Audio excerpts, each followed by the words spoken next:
Voilà, bonsoir tout le monde. J'espère que vous allez tous bien, que vous avez la forme. Pour ma part, c'est toujours un plaisir, un privilège, un honneur de pouvoir venir dans cette église, de pouvoir passer du temps avec vous, passer du temps dans la famille de Dieu. Amen. Qu'il est bon d'aller dans la maison de l'Éternel, dans la maison de Dieu et de se retrouver en famille. Amen. Amen. Alléluia. Et on a un Dieu qui est tellement bon. Et papa, j'aimerais te remercier ce soir pour ta présence, Seigneur, qui est palpable, qui est là. J'aimerais te remercier, papa, pour ton esprit qui est là et qui agit ce soir, Père éternel. Seigneur, on a faim et soif de toi, Père. On ne veut pas se contenter de ce qu'on vit, de ce qu'on a, parce qu'on veut plus, parce qu'on sait qu'il y a plus, Père. Parce que, Seigneur, ton royaume est tellement grand, tu as tellement de choses à nous donner, Père, et tu veux nous utiliser pour être tes enfants, Seigneur, pour être tes représentants ici sur terre, Papa. Et Seigneur, on vient devant toi ce soir avec humilité, mais aussi avec assurance devant le trône de grâce, sachant que tu nous attends les bras grands ouverts, parce que tu es ce Père d'amour qui nous aime tendrement, avec une tendresse, Seigneur, qu'aucun autre humain ne peut manifester, cette tendresse, Père, qui vient de ton cœur. Merci, Père, parce que tu es la personne qui nous aime le plus, qui nous désire le plus. Seigneur, tu nous as créés, tu nous as désirés. Combien même nos parents ne nous voulaient pas, toi, tu nous as toujours désirés, Père. J'aimerais te remercier ce soir pour ta présence. Et je te prie, Seigneur, d'ouvrir nos cœurs à ta parole ce soir, d'ouvrir nos cœurs à l'œuvre de ton esprit, Père.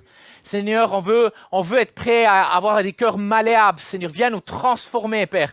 Seigneur, on ne prétend pas être parfait, on ne prétend pas, Seigneur, avoir tout compris, loin de là. On sait qu'on a besoin d'être transformé, Seigneur, par toi, pour toujours mieux te ressembler, Père, pour toujours mieux te refléter, Seigneur.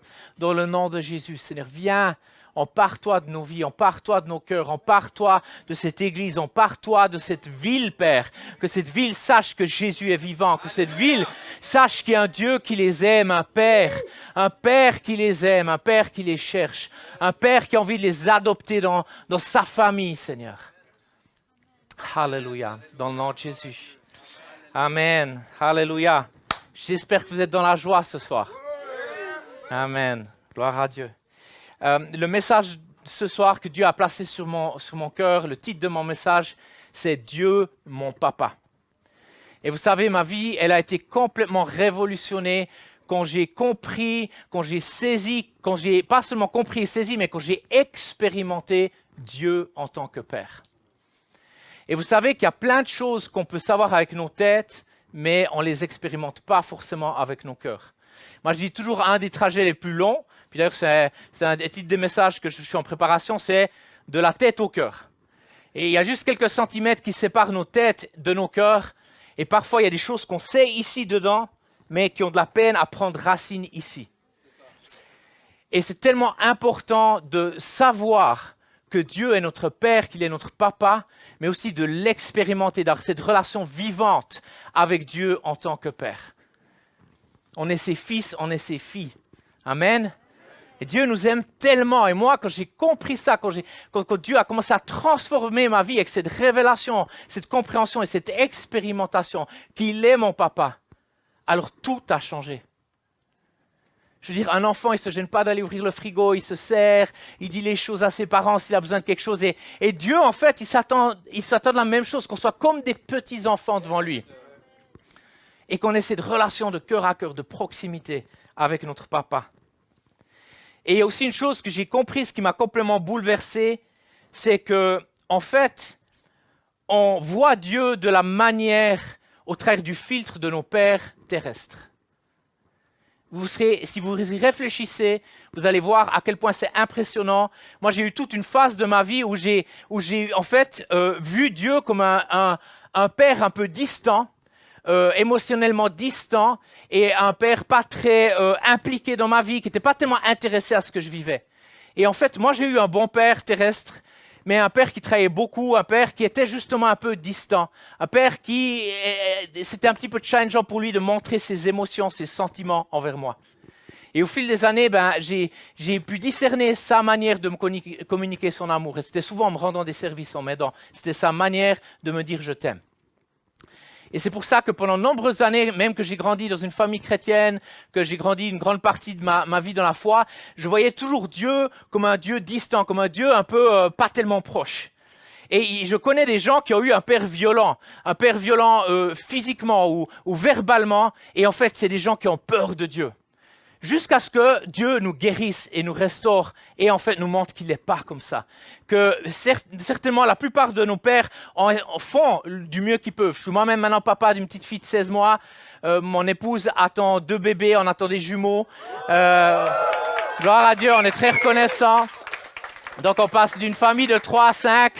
On avoue qu'on a un petit peu transpiré, comme ça il y a la goutte aussi là sur le front qui a dégouliné quand la gynéco nous a annoncé la nouvelle. On était très reconnaissants et on a pleuré, 2 sortes de pleurs différents. Moi, c'était pleurs de joie. Ma femme, c'était un peu une autre sorte de pleurs parce que pour elle, c'était un peu un processus d'accepter. Ça lui a pris 2 jours, donc c'était assez court. Mais vraiment, on est reconnaissant. Et je sais que je suis un père imparfait, mais je sais que j'essaye de faire du mieux que je peux pour ma fille et mes 2 futurs bébés qui vont naître dans les prochains mois. Et comprenez-moi bien, je ne veux pas déshonorer mon père. Je veux vraiment honorer mon père. Je reconnais toutes les bonnes choses qu'il m'a données. Je sais qu'il a fait du mieux qu'il a pu avec ce qu'il avait. Et avec ce que lui-même a reçu de la part de son propre père. Et c'était une génération qui a eu la vie dure. Nous, on a eu la vie beaucoup plus facile, ma génération. Et c'était un peu tout sur un plateau. Tandis que quand mon père me raconte aussi sa jeunesse, etc., c'était une autre paire de manches, c'était une autre histoire. Donc comprenez-moi bien. Mais ce que je veux dire, c'est qu'on voit Dieu, on perçoit Dieu en tant que Père par rapport au filtre de notre Père terrestre. Et c'est pour ça que c'est important de guérir par rapport à ça, par rapport aux blessures, aux déceptions, peut-être le manque qu'on a eu de la part de notre Père terrestre, pour pouvoir avoir une relation qui est saine, qui est bonne et qui est juste avec Dieu notre Père. Pas une vue biaisée de qui il est. Et je remarque tellement de chrétiens, tellement de gens qui ont une vue biaisée de qui il est. Et je pense que Dieu veut restaurer cette image de qui il est vraiment. Et c'est ce Père d'amour. Oui, c'est ce Père qui n'est pas seulement à nous caresser dans le sens du poil, qui aussi nous corrige lorsqu'on a besoin d'être corrigé, parce que la Bible dit qu'un Père qui aime son enfant, il le corrige, et Dieu nous corrige parfois, et parfois ça fait mal, parfois c'est douloureux, mais c'est bon pour nous. Amen. Quand ma fille, elle s'approche du four tout brûlant, puis elle a envie de mettre ses mains dessus, et je lui dis 2, 3, 4, 5 fois, 6 fois, 25 fois plutôt, parce qu'elle a 16 mois, puis elle est en train de comprendre, essayer de comprendre qu'elle veut se brûler, et puis peut-être qu'au bout d'un moment, je vais un peu élever le ton pour lui faire comprendre, écoute, non, mais c'est pour te protéger. C'est parce que je l'aime et je n'ai pas envie qu'elle se brûle les mains. Amen. Ok, on va commencer à se plonger dans la parole, dans 1 Jean 3, versets 1 à 3. Voyez combien le Père nous a aimés pour que nous puissions être appelés enfants de Dieu. Et nous le sommes. Voici pourquoi le monde ne reconnaît pas qui nous sommes. C'est qu'il n'a pas connu le Christ. Mes chers amis, dès à présent, nous sommes enfants de Dieu. Et ce que nous serons un jour n'a pas encore été rendu manifeste. Nous savons que lorsque le Christ paraîtra, nous serons semblables à lui, car nous le verrons tel qu'il est. Tous ceux qui fondent sur le Christ une telle espérance se rendent eux-mêmes purs, tout comme le Christ est pur. Et j'aimerais qu'on puisse regarder ensemble ce que ça signifie réellement de connaître Dieu en tant que papa, en tant que père. Moi, j'aime appeler Dieu mon papa. Quand je prie, je dis papa. Et puis, je veux dire, Jésus nous a enseigné à prier le Père. Hein? Et puis, donc, du coup, quand je prie Dieu, je dis papa. Et puis, c'est vraiment cette relation que j'ai développée au fil des années. Ça ne s'est pas fait en un coup de doigt, de doigté en 1 ou 2 jours, mais c'est quelque chose qui s'est construit au fil du temps, c'est en passant du temps avec lui, en comprenant toujours de plus en plus qui il est et comment il est, quel est son caractère, quel est son cœur. Et je dis toujours, pour connaître quelqu'un, il faut passer du temps avec lui. Amen. Il faut passer du temps avec lui. Quand tu es en train de draguer une fille ou un garçon et tu es célibataire et puis tu cherches à te marier, eh bien, tu passes du temps ensemble. Avant de te marier, pour apprendre à te connaître. Et c'est des moments tout excitants où on est là, ouh! Puis après, des fois, au fil du mariage, il faut ranimer le feu. Il faut ranimer ce premier amour. Il ne faut pas perdre ce même engouement que l'on avait lorsqu'on partait à la sainte chasse, comme je l'appelle. Amen. Ok, donc il y a cette intimité, ce cœur à cœur, il y a cette relation qui est nourrie. Vous savez, quand Jésus nous a enseigné à prier, il nous a demandé de commencer par ces mots, « Notre Père ». C'est le début de la prière la plus connue de toute la parole, « Notre Père ».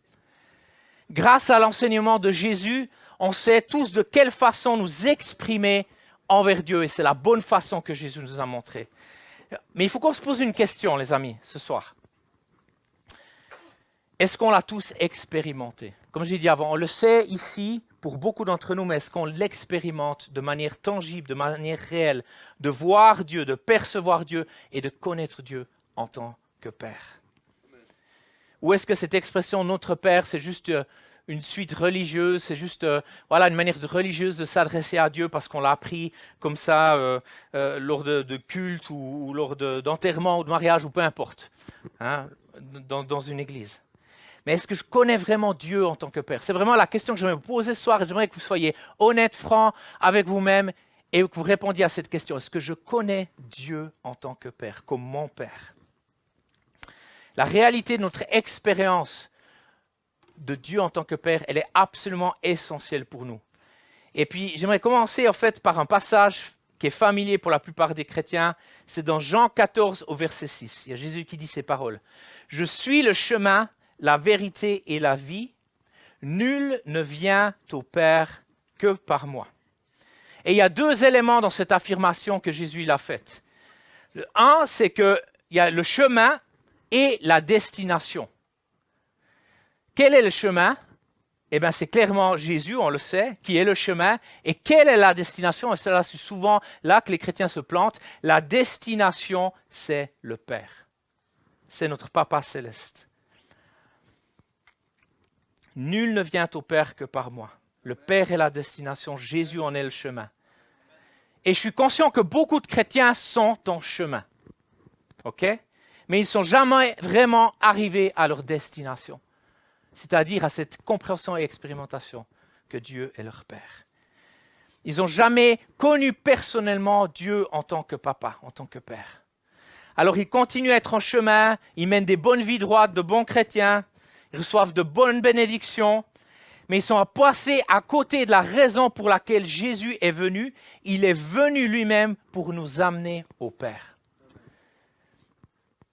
Hébreux 1, versets 1 à 2. À bien des reprises et de bien des manières, Dieu a parlé autrefois à nos ancêtres par les prophètes. Et maintenant, dans ces jours qui sont les derniers, c'est par son Fils qu'il nous a parlé. Il a fait de lui l'héritier de toutes choses et c'est aussi par lui qu'il a créé l'univers. Et ce passage des Hébreux, il compare deux façons de parler que Dieu a. Il parle par les prophètes, on le sait, il a parlé dans l'Ancien Testament au travers des prophètes, mais de façon totalement différente, il parle au travers de son Fils, au travers de Jésus. En nous parlant de la seconde manière, Dieu utilisait une approche totalement différente pour nous parler. Les prophètes pouvaient révéler le message de Dieu, mais quand Dieu, écoutez bien, quand Dieu a voulu se révéler lui-même en tant que Père, il n'y avait qu'une seule personne dans l'univers qui pouvait le faire. C'était le Fils. C'est pour ça que le Fils est venu non simplement pour accomplir le message des prophètes, mais aussi pour présenter une révélation qu'aucun prophète ne pouvait transmettre. Jésus est venu pour apporter la révélation du Père. Et si vous regardez la nuit qui a précédé la crucifixion de Jésus, Jésus a fait une prière pour ses disciples qui étaient avec lui dans la chambre haute. Dans une partie de sa prière, on voit ça dans Jean 17 au verset 6, Jésus dit « J'ai fait connaître ton nom aux hommes que tu m'as donnés du milieu du monde. Ils étaient à toi et tu me les as donnés et ils ont gardé ta parole. » Quel nom Jésus a-t-il manifesté? Ce qu'il faut se souvenir, c'est que durant presque 14 siècles, le peuple juif avait connu le nom Jéhovah ou Yahweh. C'était le nom sacré de Dieu qui n'était jamais prononcé, mais seulement écrit par le peuple juif. Donc le peuple juif connaissait ce nom. Ils le connaissaient, ce n'était pas quelque chose de nouveau pour eux. Okay? Mais quel est le nom que Jésus a manifesté à ses disciples? Quand vous lisez la prière de Jésus dans Jean 17, vous trouvez ce nom. Quel est-il? C'est Père. c'est ce nom-là que Jésus est venu révéler. Et ce nom-là se trouve 6 fois dans Jean 17. Jésus est venu pour manifester le nom du Père. Et le mot manifester, il est vraiment important parce qu'il ne parle pas simplement du nom du Père, il est venu pour le manifester, pour le montrer, pour que les gens puissent l'expérimenter. Et comment Jésus il a démontré la réalité du Père à ses disciples? En vivant comme un fils de Dieu. Jésus n'a jamais eu peur, n'a jamais été confus, n'a jamais connu le désespoir total. Alors oui, dans le jardin de Gethsémane, il était challengé, ça on ne va pas se le mentir, mais il n'a pas connu un désespoir profond. Il n'a jamais aussi manqué de savoir ce qu'il devait faire. Pourquoi? Parce que le Père était toujours avec Jésus. Il était toujours avec lui. Les disciples ont vu la façon de vivre de Jésus. Ils ont vu quelque chose qui était différent.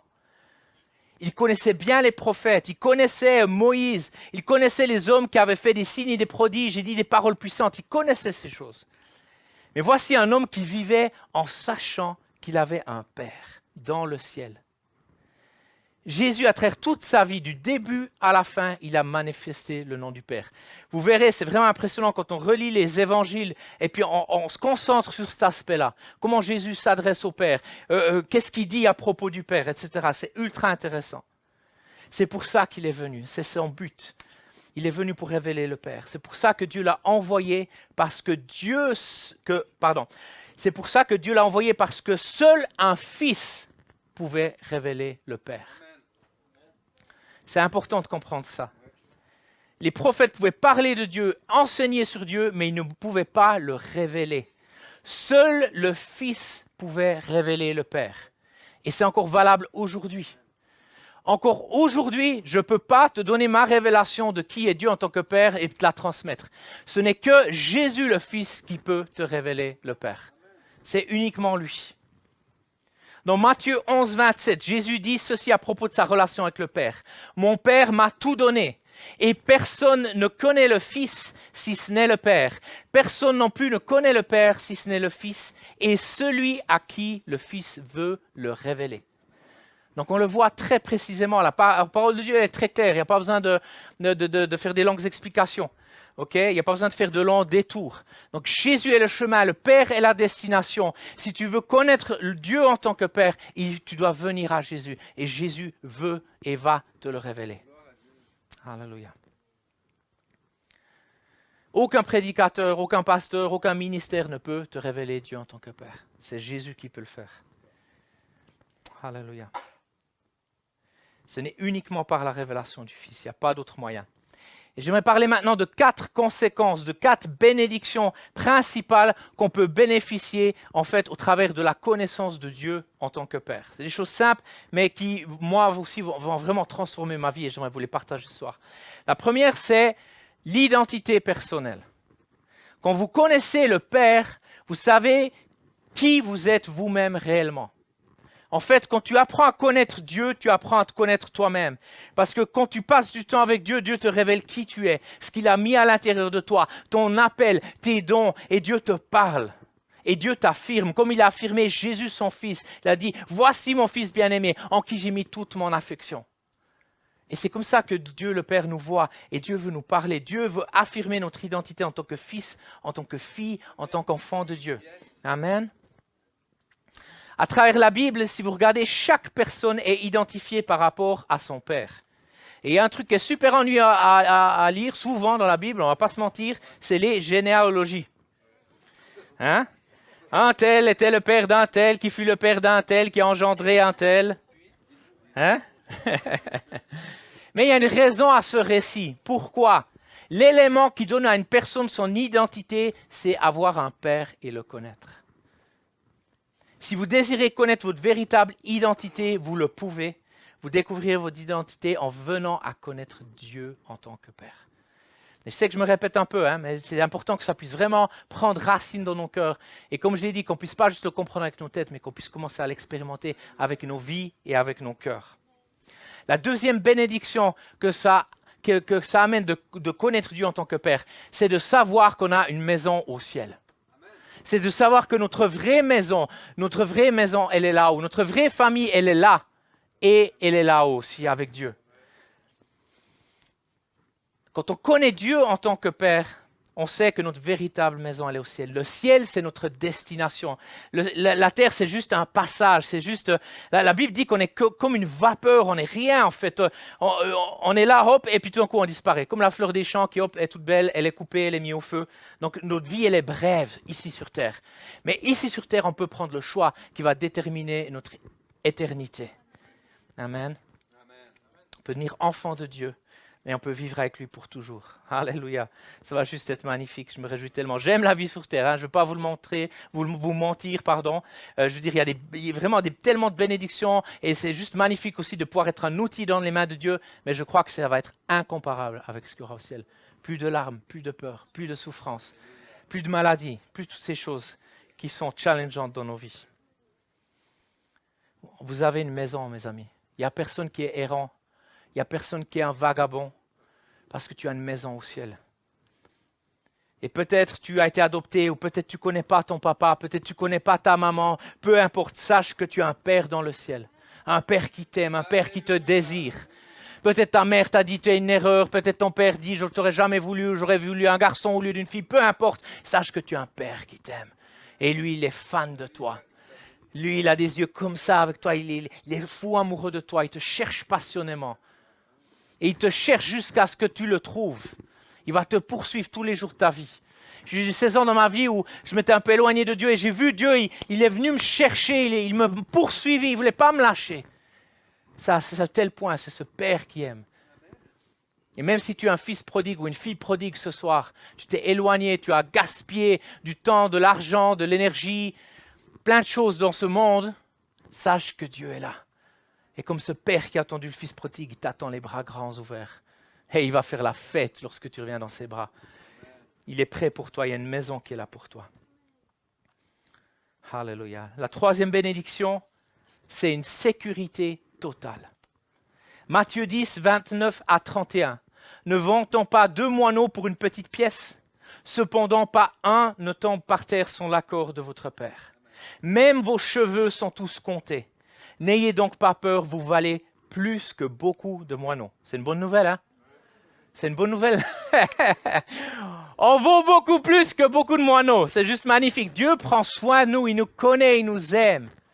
Peu importe les tempêtes, peu importe les challenges, peu importe les difficultés, on a ce Père qui nous aime. Et il veut nous donner la sécurité.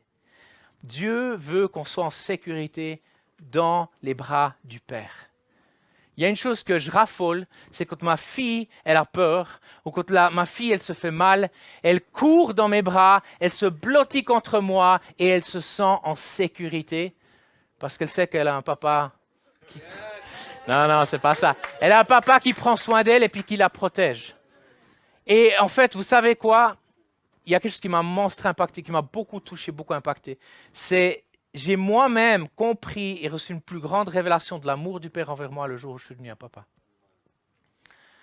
Vraiment, parce qu'en fait, j'ai vu à quel point j'aimais ma fille, à quel point j'étais prêt à sacrifier des choses pour elle. C'est un amour que j'ai découvert, que je ne connaissais pas. Et je me suis dit, c'est comme ça que mon papa, il m'aime même encore bien mieux, même encore plus fort, même encore plus puissant, même encore plus merveilleux que cet amour limité que j'ai en tant qu'être humain que je peux donner pour ma fille. Dieu m'aime encore beaucoup plus que ça. Et j'ai vraiment, vraiment été touché. J'ai reçu cette révélation encore plus grande de l'amour du Père pour moi. Alléluia. Peu importe s'il y a une tempête qui fait rage, peu importe s'il y a toutes les forces de l'enfer qui s'acharnent contre toi, Dieu veut qu'on court dans ses bras, dans les bras du Père, comme un petit enfant, comme ma petite fille. On doit rester comme ces petits enfants. On a tout à apprendre de ces petits enfants. Ils courent dans les bras du Père et nous, on est appelés à faire de même avec notre Papa céleste. Quand tu es dans les difficultés, vers qui tu cours? Vers qui tu tournes? Jean 10, 29. Mon Père qui me les a donnés, en parlant des disciples, en parlant des gens qui l'ont choisi, est plus grand que tous. Et personne ne peut arracher qui que ce soit de la main de mon Père. Tu es en sécurité dans la main de ton papa. Peu importe Corona ou pas, peu importe ce qui se passe dans ce monde, et on a parlé avant de la guerre qui a éclaté, peu importe ce qui se passe dans ce monde, sache que tu es en sécurité dans la main de ton Père. Sache qu'il est ce Dieu puissant, qui règne sur son trône, qui est souverain, qui n'est pas secoué, qui n'est pas choqué, qui n'est pas surpris, qui n'est pas étonné, qui n'est pas apeuré par ce qui se passe sur cette planète Terre. Il règne, il a le dernier mot. Les présidents peuvent choisir tout ce qu'ils veulent, les politiciens peuvent choisir tout ce qu'ils veulent, les CEO, les gens d'influence importants, riches, peu importe, statut, peuvent faire ce qu'ils veulent. Sachez que c'est Dieu qui a le dernier mot.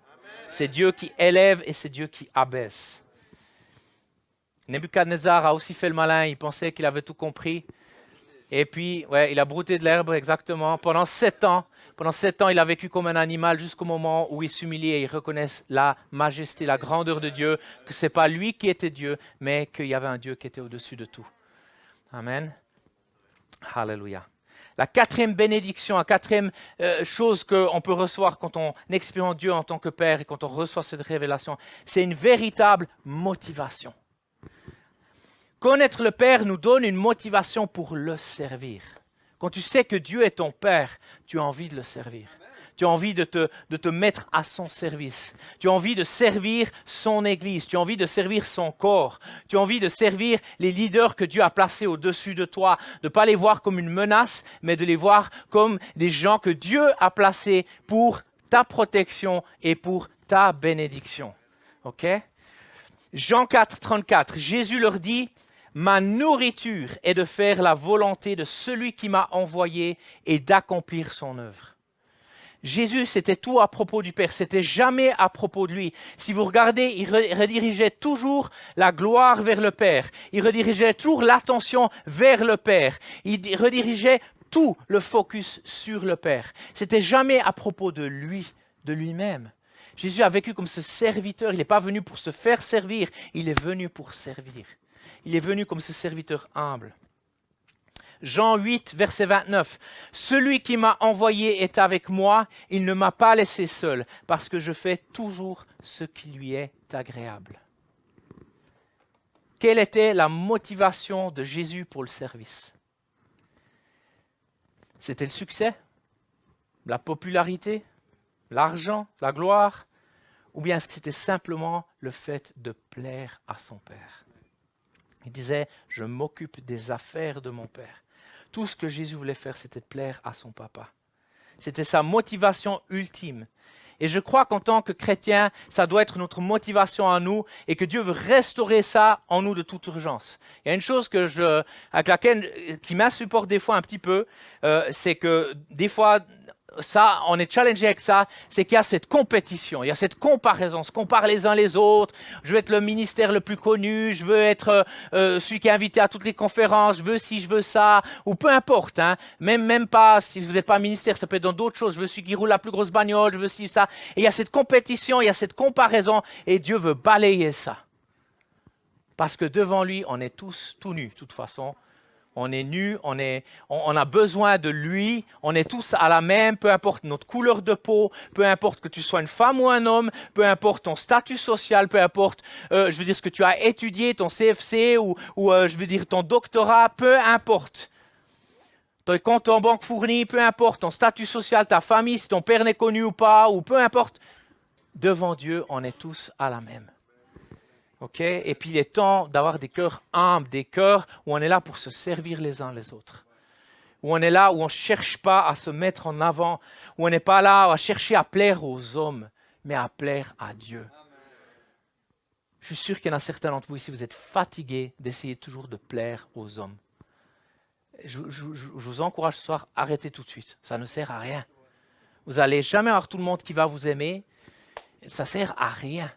Okay? L'important, c'est de plaire au Père, même si ça offusque les hommes. L'important, c'est de plaire à Dieu et de faire ce qu'il nous appelle. Amen. Alléluia. J'aimerais juste récapituler les bénéfices de cette connaissance du Père, parce que c'est important pour nous. Donc, premièrement, le sentiment, la compréhension de l'identité personnelle. Connaître le Père nous aide à comprendre qui on est vraiment en tant que fils, en tant que fille. La deuxième bénédiction, c'est la conviction d'avoir une maison au ciel. Connaître le Père règle la question de l'endroit où vous allez passer l'éternité. vous serez à la maison avec lui et on va faire la fête, les amis. Ça va être la plus grande fête qu'on a jamais vue. Même les mariages, c'est rien du tout à côté. Okay? Même que les Suisses, on n'est pas tellement bons à faire la fête, je dois avouer. Quand je regarde certaines cultures, chez les Turcs ou certains pays où ils sont 800, 1200 au mariage, et puis c'est la fête pendant toute une éternité. Puis quand on regarde même dans la Bible, dans l'Ancien Testament, je suis là, oh, purée. Bon, il faut sponsoriser tout ça, hein, mais... Mais voilà, on va faire la fête, on va être réunis avec notre famille au sens large, amen. Toute langue, toute nation, tout continent. Alléluia, ça va juste être magnifique. Moi, j'aime aussi les églises où il y a des gens de plein de nationalités différentes, plein de couleurs différentes, plein de gens différents, des hommes, des femmes, des enfants, des gens plus âgés, des gens qui ont des cheveux, d'autres qui n'en ont pas. Moi, j'aime ça, parce que ça amène la diversité. Ça nous décoince un peu. C'est important, parce que moi, j'ai à apprendre de toi, tu as à apprendre de moi. OK? C'est tellement important, tellement riche. On n'est pas appelé des racistes dans le royaume de Dieu. Amen. On est appelé à s'aimer, à s'encourager les uns les autres. Et j'arrive sur la fin. Et je vais demander au grand Hervé, mon cher ami, s'il peut jouer du piano. Je te remercie, mon ami. Grand pianiste devant l'Éternel. Amen.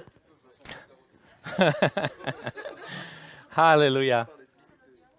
Le quatrième point, ça nous donne le sens de la vraie motivation. Connaître le Père nous donne comme premier but de tout ce qu'on fait, c'est de lui plaire. C'est de chercher à plaire Dieu. C'est ce qui importe le plus, mes amis. Tout le reste, c'est du vent. Et ce soir, j'aimerais qu'on puisse s'approcher de ce papa d'amour. J'aimerais qu'on puisse prendre du temps pour s'approcher de ce Père. Ce Père qui est plein de compassion, riche en bonté, lent à la colère. Ce Dieu de miséricorde, ce Dieu de justice, ce Dieu qui est pour nous et pas contre nous, ce Dieu qui est avec nous, ce Dieu qui a tout donné pour qu'on puisse être réconcilié avec lui. Vous savez, quand le Père a envoyé Jésus, le ciel a fait faillite, parce que le Père a envoyé ce qui était le plus précieux pour nous, et c'était son Fils. De créer les cieux et la terre, ça ne lui a pas coûté grand-chose. C'est sa parole. Alors, donner son Fils, ça lui a tout coûté. Et il a donné son Fils. Jésus a vécu pour nous montrer ce que toi et moi, ce que nous, on pouvait vivre comme relation avec Dieu le Père. Ce qui était possible de vivre, ce qui était possible de faire. Et moi, j'ai soif de Jésus. Quand je vois Jésus, je vois ma vie, je dis, j'ai encore tellement à apprendre. J'ai encore tellement à saisir, j'ai encore tellement de choses à vivre. Je veux vivre cette intimité avec le Père que Jésus avait. Il se retirait dans les lieux déserts, dans les lieux arides. Il se retirait sur la montagne, dans des lieux où il n'y avait personne pour passer du temps avec son papa. Comment Jésus a pu être autant efficace dans tout ce qu'il a fait? Porter autant de fruits, guérir autant de malades, chasser autant de démons, ressusciter des morts, apporter le réconfort. Pourquoi? La clé. Il a vécu comme un fils en relation avec son papa. Il a passé du temps avec son papa. À chaque fois que Jésus, vous savez, quand la femme qui a eu la perte de sang, elle a touché le manteau de Jésus, Jésus a senti une force, l'onction du Saint-Esprit sortir au travers de lui, il l'a senti. Et vous savez, souvent quand je fais du ministère, quand je prie pour des gens, à la fin, je me sens fatigué, comme un peu lessivé. Pourquoi? Parce qu'en fait, j'ai donné. Et il y a le Saint-Esprit qui est sorti au travers de moi, qui a donné, qui a touché, qui a impacté. Et c'est pour ça que c'est important d'aller se recharger, d'aller se faire remplir tout à nouveau dans la présence de Dieu. C'est ça que Jésus faisait. Quand il faisait du ministère, il se vidait et il allait se recharger auprès du Père, en passant du temps avec lui, en recevant l'amour du Père, l'affirmation du Père. Et du coup, quand Jésus revenait auprès des foules, il était chargé à bloc. Et il pouvait de nouveau guérir, toucher, sauver, restaurer. Alléluia. Il y a des gens ici ce soir, vous avez une vue biaisée de qui est Dieu en tant que Père. Il y en a certains, vous avez été abandonnés par votre papa. Il y en a certains, vous n'avez pas connu votre Père, vous n'avez jamais connu votre Père terrestre. Il y en a certains, vous avez eu des pères qui étaient désintéressés ou distants, qui n'ont pas montré beaucoup d'intérêt dans vos vies. Il y en a certains, vous avez eu des pères très durs, très stricts, parfois même violents, abusifs. Peut-être même que certains ont été abusés par leur propre père. sexuellement, ou physiquement, verbalement, peu importe. Et ça t'a donné une image biaisée de qui est Dieu en tant que Père. Je sais aussi, et j'ai envie de le soulever, que certains d'entre vous ici, vous avez eu de bons pères, qui ont été de bons exemples. Que ça a été facile pour vous d'avoir une relation avec Dieu en tant que Père, parce qu'en fait, ils vous ont inculqué cette image qui a été saine, qui a été équilibrée, qui était remplie d'amour et de douceur. Mais je sais que pour beaucoup d'entre vous, ça n'a pas été le cas. Et je crois que Dieu veut toucher, veut guérir, veut restaurer ce soir. Et pour faire ça, il faut aussi pardonner nos pères. Pardonner ce qu'ils nous ont fait, pardonner ce qu'ils nous ont dit, pardonner leurs manquements, pardonner les paroles peut-être dures, tranchantes qui ont été données, blessantes, ou les actes durs, blessants qui ont été faits à votre rencontre. Et Dieu veut restaurer son image de qui il est en tant que papa auprès de toi ce soir. J'aimerais qu'on puisse fermer nos yeux et j'aimerais qu'on puisse vraiment laisser le Saint-Esprit toucher nos cœurs ce soir. C'est vraiment un moment précieux, c'est un moment important, c'est un moment puissant. C'est un moment qui peut changer vos vies, qui peut radicalement révolutionner votre relation avec Dieu. Et le restant de vos jours. Ce Père d'amour veut venir ce soir, veut vous toucher. Si tu sais que tu as besoin de pardonner ton papa là où tu es, choisis de faire une prière où tu pardonnes les offenses, où tu pardonnes les choses qui ont été dites à ton encontre. Il y en a certains, vous êtes des enfants de divorcés et peut-être tu as grandi avec ta maman et je veux dire ton père, il était ailleurs et tu n'as pas eu beaucoup de contact et ça brisait ton cœur. Moi-même, j'ai vécu ça. Mes parents ont divorcé. Quand j'étais adolescent, ça a été extrêmement douloureux pour moi. Et je dois aller vivre avec ma mère et mon petit frère. Et il y a eu tout un processus de guérison que Dieu a fait en moi pour restaurer cette image de Dieu comme ce Père aimant, comme ce Père présent. Il est tellement aimant qu'il s'intéresse aux moindres détails de ta vie. À un moment donné, j'ai cru, mais je ne veux pas embêter Dieu avec mes petits soucis, avec mes petits désirs. Dieu a ri. Il a dit, mais moi, je suis intéressé par la moindre chose de ta vie, par le moindre détail de ta vie. Et ce soir, il y a une onction de guérison qui est là pour vous réconcilier avec votre Père Céleste.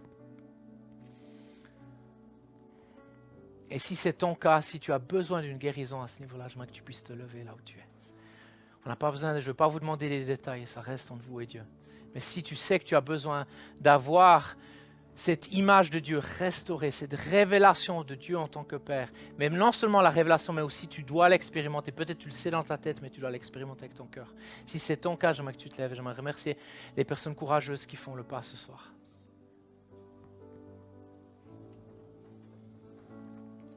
Dieu veut restaurer. Dieu veut réconcilier. Dieu dit, si vous pardonnez aux hommes vos offenses, il va vous pardonner vos propres péchés. C'est pour ça que c'est important de ne pas garder d'offense envers nos pères terrestres, de lâcher. Même s'ils sont déjà décédés, même s'ils sont plus sur cette terre, juste lâcher.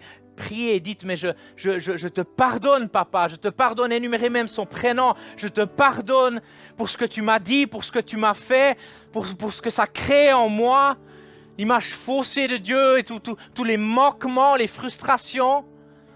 Il y a certaines femmes ici, certaines filles, certaines femmes, vous n'avez pas reçu l'attention, l'amour de votre Père terrestre comme vous auriez dû. Vous avez couru dans les bras d'un homme parce que vous recherchiez cette sécurité, vous recherchiez en fait cet amour que vous n'avez pas reçu de la part de votre propre Père. Et Dieu veut restaurer aussi. Et Dieu veut vraiment toucher vos cœurs ce soir. Dans le nom de Jésus, j'aimerais prier pour vous ce soir. Papa, on vient devant toi et je prie pour tous mes frères, mes sœurs qui sont là et qui, avec courage et humilité, se lèvent ce soir et reconnaissent que non seulement ils ont besoin de savoir que tu es leur papa, ils ont besoin de l'expérimenter. Et je te prie, Père, de poser ta main guérissante, ta main réconciliante, Père, sur mes frères et mes sœurs qui se sont levés ce soir, aussi tous ceux qui nous regardent, Seigneur, et qui se sentent concernés ce soir, Papa, ou peu importe plus tard, lorsqu'ils regarderont ce message.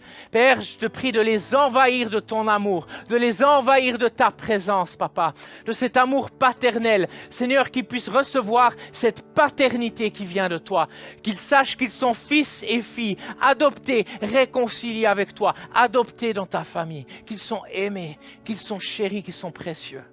Je prie dans le nom de Jésus que le Saint-Esprit vous remplisse maintenant de l'amour du Père, de la tête aux pieds, et qu'il vous donne cette conviction que vous êtes sauvés, que vous êtes enfants de Dieu, que vous faites partie de sa famille, que vous avez une maison au ciel et que vous êtes en sécurité dans les bras de votre Papa céleste. Dans le nom de Jésus. Dans le nom de Jésus. J'ai une parole pour toi, David. Sionat. Dieu t'aime tendrement, David, et tu arrives à un croisement de ta vie. C'est comme si Dieu me montrait d'arriver à un croisement de ta vie où tu dois prendre des choix. Et il y a ce Père qui est là, qui t'attend et qui t'aime tendrement.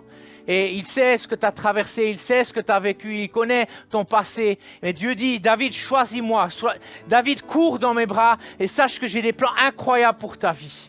Et il y a des choses aussi, encore des vieilles blessures qui traînent, que Dieu veut guérir dans ta vie. Et Dieu veut t'affermir et il veut faire de toi un homme qui est enraciné dans le fait qu'il sait qui il est en Dieu.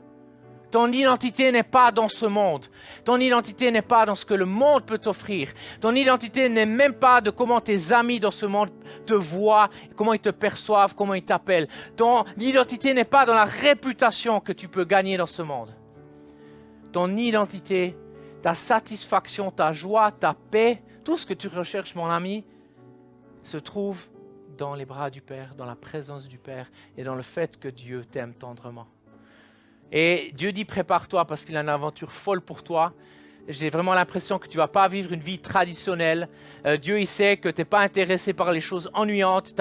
Tu connais tout ce qui est de la vie chrétienne, l'église, machin, etc. Et en fait, Dieu te dit, ne sois pas effrayé, n'aie pas peur parce que j'ai une vie excitante pour toi. Si tu choisis de tout me donner, si tu choisis de tout déposer, si tu choisis de me suivre radicalement comme un disciple, comme un fils de Dieu et de marcher avec moi, tu vas voir que ta vie va être excitante. Et en fait, Dieu va te surprendre, va t'étonner, va te choquer par sa bonté et sa fidélité. Et Dieu restaure maintenant, à partir de maintenant, l'image que tu as de lui en tant que papa. Dans le nom de Jésus. Et j'ai une parole pour toi, mon ami aussi, Monsieur Caméra. Et Dieu m'a montré que tu étais un homme d'humilité. Et tu sers derrière cette caméra fidèlement, avec simplicité, avec humilité. Et sache que Dieu a vu ton cœur. Et Dieu dit, j'élève celui qui s'humilie devant moi. Je l'élève en temps voulu. Et je vois Dieu qui prépare une place toute particulière pour toi. Et c'est comme si je voyais Dieu avec un grand smile, un grand sourire sur son visage quand il te regarde. Parce qu'il veut que tu saches que tu lui apportes de la satisfaction. Tu n'as rien besoin de faire de plus ou de moins pour que l'amour de Dieu pour toi soit changé. Dieu, il t'aime la même chose, peu importe. Tu peux t'asseoir sur ton canapé à la maison, boire du Coca-Cola, tout le reste de ta vie à rien faire. Et je veux dire, Dieu t'aime tout autant que si tu sers fidèlement derrière cette caméra. Vraiment. Peut-être tu es quelqu'un que les gens ne connaissent pas beaucoup, ne savent pas vraiment qui tu es, mais sache, c'est comme si Dieu dit, un jour cet homme va être connu. Un jour, cet homme va être élevé et Dieu va t'utiliser, je vois ton influence qui grandit, l'impact que tu vas avoir qui grandit parce qu'en fait, tu as su garder ton cœur humble. Et c'est comme si le Père voulait t'honorer ce soir. Et j'aimerais aussi t'honorer ce soir. Et sache que Dieu, il est fier de toi, mon ami. Je ne connais pas ta vie, je ne sais pas ton passé, mais sache que Dieu a des grandes choses pour toi. Et j'ai l'image, je ne sais pas si c'est la réalité ou pas, mais j'ai l'image, je vois comme des gens qui sont dans ta famille qui ne connaissent pas du tout le Seigneur. Et je vois Dieu qui va commencer à se révéler. Et Dieu dit, je vais utiliser ta bouche pour placer mes paroles. Je vais utiliser ta bouche pour toucher celui qui ne me connaît pas dans ta famille. Sache que le salut de Dieu va se manifester dans ta famille. La Bible déclare que c'est aujourd'hui le jour du salut. Ce n'est pas demain, c'est aujourd'hui. Et Dieu va commencer quelque chose de nouveau dans ta vie. Dieu dit, c'est une nouvelle saison. Et tu t'y attendais pas, mais Dieu avait une surprise pour toi ce soir. Hein? Amen. Sois béni, mon ami. Sois béni. Alléluia. Alléluia. Alléluia.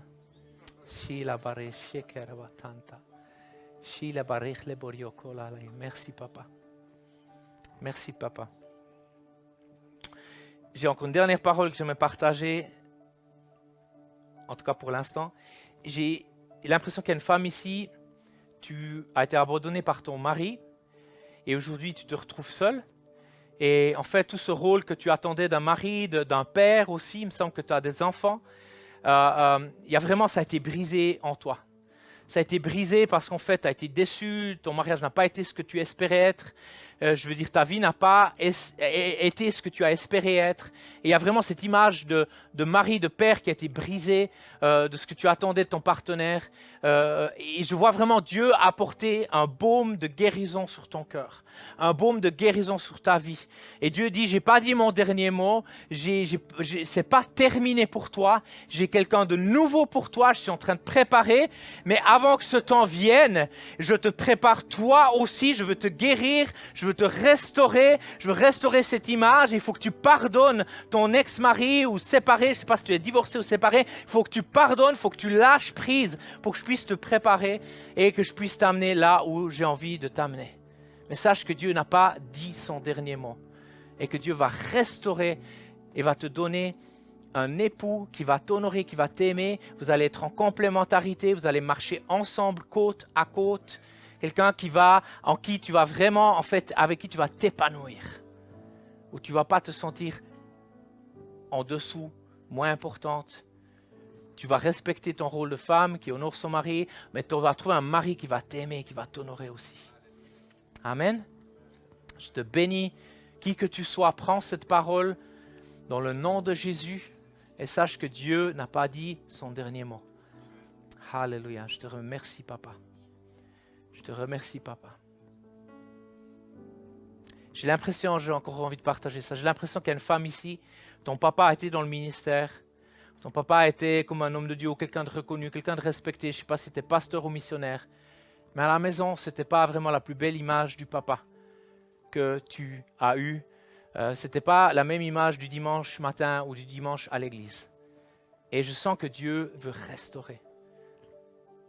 Que Dieu veut en fait te donner cette révélation profonde et que tu puisses expérimenter Dieu en tant que ce Père qui est authentique, qui est réel, qui est vrai, qui ne change pas, mais qui est le même hier et aujourd'hui et pour toujours. C'est ce papa d'amour. Et tu as eu cette image qui t'a marqué comme un tampon, je vois, comme une marque qui a jamais vraiment en fait été ôtée de ta vie, ton cœur, ça t'a impacté tout au long de ta vie.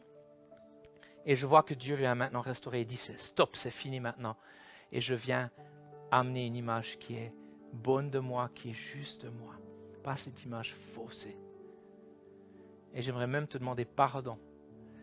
Et j'aimerais demander pardon à toutes les personnes qui ont eu un papa ou qui ont eu une figure paternelle, qui était dans le ministère, qui était pasteur ou missionnaire, ou peu importe, qui a eu un rôle d'influence ancien et qui n'a pas montré une image fidèle de qui était Dieu en tant que Père, ce Père d'amour, de Père de tendresse, de douceur. Et je crois vraiment que Dieu veut vous libérer aussi si ça vous concerne ce soir, dans le nom de Jésus. Soyez bénis, mes amis. Et vraiment, ma prière, c'est que vous puissiez repartir ce soir avec le sourire en sachant qu'il y a ce papa d'amour qui prend plaisir en vous, qui vous aime tendrement, qui n'est pas fâché, qui n'est pas là, qui a une grande barbe blanche, et puis un fouet dans la main, qui cherche à vous corriger à la moindre erreur.